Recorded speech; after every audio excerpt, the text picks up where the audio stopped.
Dalawang magkaugnay na operasyon ang naisakatuparan ng Bagao Police Station na nagresulta sa pagkakaaresto ng dalawang suspect na pinaghihinalaang sangkot umano sa bentahan ng ilegal na droga sa Bagao, Cagayan. Narito ang report mula kay Patrolwoman Lainey Lorenzo.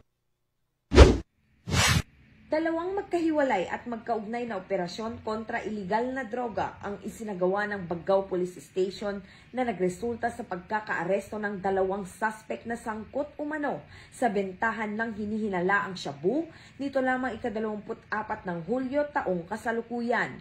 Sa isinagawang operasyon ng Bagao Police Station, katuwang ang 1st Cagayan Provincial Mobile Force Company, Provincial Intelligence Unit at Provincial Drug Enforcement Unit, unang nahuli si alias Manoy, 25 anyos, binata at isang magsasaka mula sa Zone 1, Talang, Bagao, matapos kumagat sa isang operatibang nagpanggap bilang isang poster buyer sa New Cemetery Zone 1, Barangay San Jose ng nasabing bayan.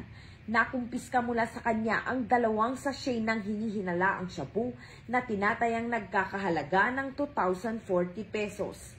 Ilang sandali lamang matapos ang unang operasyon, nahuli rin ang kasama umano ng unang suspect sa parehong paraan, si alias Rosley, 32 anyos, may asawa at residente naman ng Barangay Remus ng parehong bayan.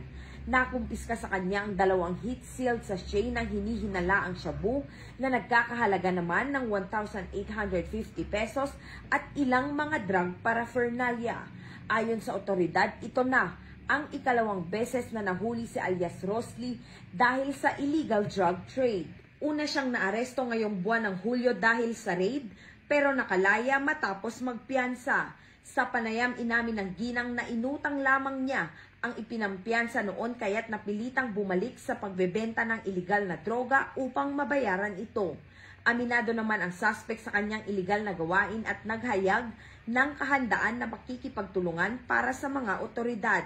Matapos ang dokumentasyon at inventaryo, dinala na ang ginang sa istasyon ng pulisya para sa kaukulang investigasyon.